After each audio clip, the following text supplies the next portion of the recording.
Hello, welcome to my channel. My name is Matsuda, and this is a place where we learn how to be better teachers, especially in the areas of literacy and math.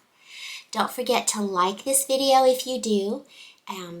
Ask a friend to subscribe. If you were to tell a friend about our community, it would be wonderful. And thanks for being here today. Today's video is on the topic of standardized testing because you have already finished your final standardized testing for the year, or maybe you're about to take it. And I tried a new idea this year or just this time, we take our standardized testing 3 times.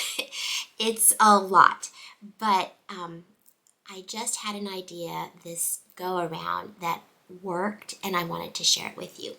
How do you raise your standardized test scores? In addition to just the good teaching that we're doing all year and the students learning. One thing I like to do, and maybe you do this too, is before we take the tests, I show them their results from the last time so that it's really fresh in their mind and it gives them something to shoot for. I hope I do a little bit better than the last time, and that's what I focus on all year long. Is I don't care if you're in the red zone, orange zone, yellow zone, green zone, blue zone. I just want to see you improve throughout the year. And this gets really hard. I explain this to my top students, that once you get to a really high level, it's really hard to advance, but that's okay. But my lower students, I always want them to be growing. So showing them their tests before really has helped me in getting them engaged. Why does this matter? Why do we have to take 3 weeks out of the school year to do this? In all honesty, I have the same question. And then showing them after. And the test that we give is the MAP test, and we can't see their scores until 24 hours after they've completed the test. So it's the following morning that I show them their growth, and they really get engaged when I do this. But I always have a group of students, a handful, who just rush through the whole test. Oops. And they are done long before anybody else. The rest of the students are on number, like say 8 to 15. And they're on number 25 already. And they're finished with the whole exam in 20 minutes. And that's something I couldn't accomplish. There are usually 40 or 43 questions. I, as an adult, couldn't accomplish that. So I know that they're just rushing. And their scores reflect this. And I'd been trying to think of a way to slow them down. How can I slow them down? I keep telling them, take your time, slow down.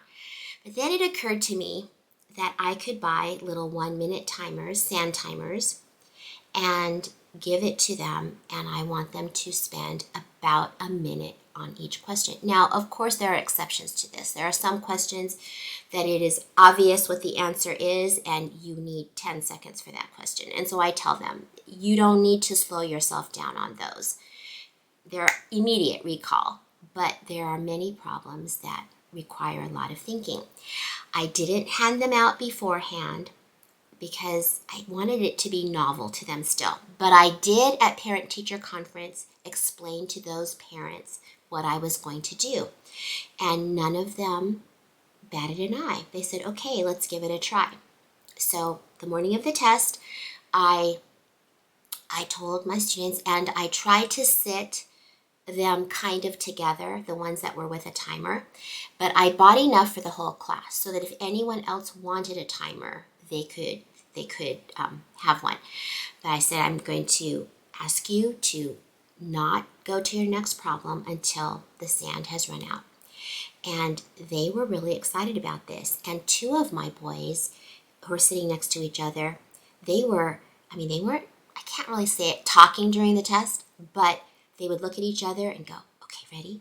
And then they would turn it over. Now, they all have different tests. They're all on different questions. So, I don't have to worry about cheating like that.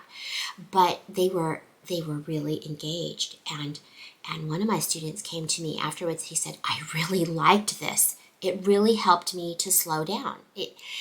Telling them to slow down is a bit vague for them, abstract, but this is a concrete way to get them to slow down. And of course, I'm thinking, why didn't I think of this years ago? But we've got it now. I got them at Amazon, and they weren't very expensive. 2 of my students did not engage. They were like, yeah, whatever, peace out. I'm not doing this. And their scores reflected this. And one of the students came to me and said, can I take the test again? And of course, that's not an option. So no, but I'm praying that when this student is in 5th grade, they'll remember, oh yeah, remember, slow down. And I told them they can come borrow the timers from me. The results were quite significant. 3 of those students who were rushers, let's see, how do I do this? Is this going to give you the right? I can't tell. Is it going to be right? Anyway, their increased slope was tremendous. 3 of them they skipped 3 whole color zones on the growth chart. Like they went 3 levels up, and they could see immediately, okay, it does matter if I stop and actually read the prompt and think about it. Another area where we can help our students grow is the terms. For example, I find my students always get confused at the word passage. What does the word passage? Look at the passage. So I try to teach them in advance. I try to remember, and I jot it down on a Post-it. What are the things they're asking me during the test? What does passage mean? I always say, I can't help you now, but I can teach it to you after, and you can do better on it next time. And then, of course, just a reminder to have your students always in the reading section read the prompts before the passage so that they know what they're looking for. It's so frustrating to, read a long passage and then read the question and go, oh, well, if I had known I was looking for that, I would have been paying attention for it during. So those are some areas that we can help our students to grow in these tests. No one enjoys them. They take a lot of time, but we can give our students some tools to help them do their very, very best. Thanks for being here today, and I'll see you next week.